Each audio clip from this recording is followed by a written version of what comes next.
धोने वाली बहू। शादी के पहले से ही विभा को कपड़े धोने का बड़ा शौक था। कभी नल के नीचे तो कभी तालाब के पास। अरे मेरी नीली वाली लुंगी नहीं दिख रही है। विभा की अम्मा कहाँ रखी है लुंगी? अरे वो तो विभा ने परसों ही धोकर रखी थी आपकी अलमारी में, देखो वहीं होगी। वो ना मैंने आज धो दी, मुझे लगा कि गंदी हो गई होगी। अरे कैसे गंदी हो गई थी? उसे तो मैंने पहना भी नहीं। हे भगवान, इस लड़की के कपड़े धोने की आदत से परेशान हो गया हूँ मैं। जितना तो घर में राशन नहीं आता उससे कहीं ज्यादा डिटर्जेंट पाउडर का खर्चा है। इसकी शादी करवा दो, शादी जाए अपने घर में ही करे काम, फिर चाहे घर के कपड़े धोने हो या पूरे गाँव के। हाँ ठीक बोल रही हूँ, देखता हूँ मैं कोई लड़का। वो दिन भी आ जाता है जब विभा को देखने लड़के वाले आ जाते हैं। लड़की मुझे अच्छी लगी। होने वाली सास कहती है, बेटी अगर कुछ पूछना है तो पूछ लो। वैसे तो हमारी लड़की बहुत ही शर्मीली है, जो बोल दो वो मान लेती है, इसे क्या पूछना होगा। अरे कैसी बात कर रही हो माँ, मुझे इन लोगों के घर रहना है, सवाल तो कई है। हाँ बेटा पूछ लो ना, क्या पूछना है। आप लोगों के घर कपड़े कौन धोता है? सास का मुंह बन जाता है। देखो अगर तुम ये कहना चाहती हो कि तुम्हें कपड़े धोने नहीं आते तो सुन लो, कपड़े मैं ही धोती हूँ, लेकिन तुम्हारे आ जाने के बाद मैं रुमाल तक नहीं धोऊंगी। अरे चुप रहना भाग्यवान, बहू बेचारी घर आई नहीं, उसे डराना शुरू कर दिया। वो क्या है ना बिटिया, अभी तक तो ये कल्लू की माँ ही धोती थी, लेकिन अब तुम्हारे पापा तो दहेज में वॉशिंग मशीन देंगे ही। तभी विभा की माँ बोल पड़ती है, सवाल भी पूछा तो क्या। वैसे भाई साहब, मशीन की तो फिर भी कपड़े धोने की कैपेसिटी होती है, मतलब जो बिटिया दे रहे हैं ना विभा, इसे कपड़े धोने का बहुत शौक है। ये आप लोगों के क्या आस पड़ोस गांव मोहल्ले सबके कपड़े धो दे और उफ तक ना करे। बाहर देखा नहीं आपने कितने कपड़े सूख रहे हैं?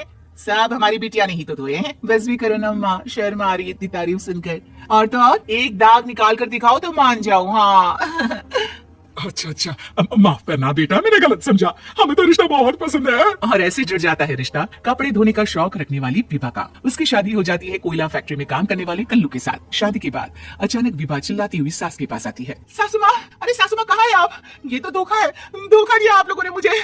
इस ससुर के चक्कर के बारे में पता चल गया। अरे तो उसमें तुझे क्यों धोखा मिला है? अरे नल में पानी नहीं आता, कपड़े कैसे कब धुलेंगे? अच्छा तू पानी नहीं आ रहा उसकी बात कर रही है? तो आपने क्या सोचा? कुछ नहीं। अच्छा तेरी माँ ने कहा था कि कपड़े धोने का शौक है, तुझे याद आया मुझे।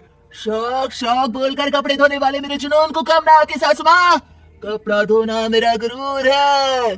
तभी पति भी वहाँ आ जाता है। अभी मैंने इसे सनी देओल की फिल्म दिखाई है, उसी के डायलॉग मार रही है माँ। अच्छा सुन, साफ बता रही हूँ, पानी सुबह 4 से 6 और शाम को 10 से 12 आता है, समझी? विभा टाइमिंग सुनकर हैरान हो जाती है। ये क्या भूतों का मोहल्ला है? सुबह 4 बजे उठकर कौन कपड़े धोता है? 4 बजे टंकी में पानी जाता है, फिर सारा दिन धोना ना, किसने मना किया? अरे कैसे बात कर रही है? 200 लीटर की टंकी में कितने कपड़े धो लूंगी मैं? सुबह ही उठ जाऊंगी मैं। अब क्या था, विभा सुबह 4 से लेकर रात के 12 बजे तक कपड़े ही धोती रहती। एक रोज सास पड़ोस से निकलकर कहीं जा रही होती है कि साथ वाली कहती है, हाँ कल्लू की माँ, जरा ये बताओ कि 2 साड़ी है, 2 ब्लाउज और एक पेटीकोट और एक नाड़ी वाला लंबा कच्चा। हाँ तो? अरे तो क्या, कितना लोगी धुलाई ये बताओ। धोबन दिख रहा है हम क्या? हमारे पति सरकारी नौकरी से अभी रिटायर हुए हैं और बेटा सुपरवाइजर है कोयला फैक्ट्री में। धोबन समझ रखा है हमें?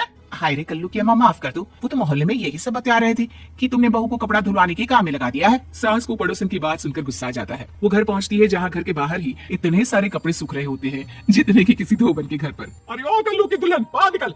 माँ जी यही आ जाओ, बाथरूम में चादर धो रहे हैं हम। अरे अभी हम धोते हैं, तुमको बाहर निकलो। ये आस पड़ोस वाले बोल रहे हैं कि हम बहू से कपड़े धुलवा कर उसे कपड़ा धोने वाली बना दिए हैं। अरे छोड़ो ना माँ जी, किन लोगों की बातों में आती हो? आस पास के लोगों का तो काम ही होता है कि वो किसी तरह सास बहू को लड़ा दे। बहू सारे घर के कपड़े धोती है, ये क्या कम है? बोलिए। सास को भी लग जाता है कि वो बहू का ये संकीपन नहीं छुड़वा सकती, इससे अच्छा है कि खुद ही चुप हो जाए। एक रोज सास और बहू मंदिर जाते हैं जहाँ सास की साड़ी वहाँ खड़ी भीख मांगने वाली से मिलती है। माँ जी क्या बात है, आपकी साड़ी उस भिखारन से कितनी मिल रही है ना? हाँ देखो तो दोनों की साड़ी मिल रही है। क्या बात है कल्लू की अम्मा, तुम खुद को तो अफसर की बीवी बताती हो और ऐसी सिंपल सी प्लेन साड़ी पहनकर घूमती हो। सिंपल और प्लेन नहीं है ये साड़ी। तो क्या सोने के धागे से फूल बने हैं?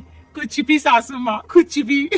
हाँ बने थे इस साड़ी में सोने के धागे से फूल। मेरे पति लेकर आए थे मद्रास से स्पेशली मेरे लिए 10,000 की। ताहे भाई साहब इस भिखारन के लिए भी सेम टू सेम साड़ी लेकर आए होंगे 10,000 की। सास उस वक्त तो कुछ नहीं कहती, लेकिन बहू के साथ घर आती है और अलमारी से एल्बम निकाल कर लाती है। ये साड़ी देख रही है, ये वही साड़ी है जिसे मैंने अभी पहना था।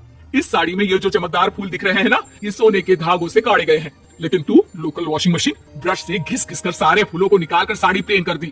मुझे माफ कर दीजिए सासू माँ। और तो और, जब मैंने तुझे तेरी गलती के लिए कुछ नहीं कहा, लेकिन तूने तो सबके सामने मेरा मजाक ही बना दिया। क्यों? बहू को समझ में आ जाता है कि अब से उसका कपड़े धोना बंद।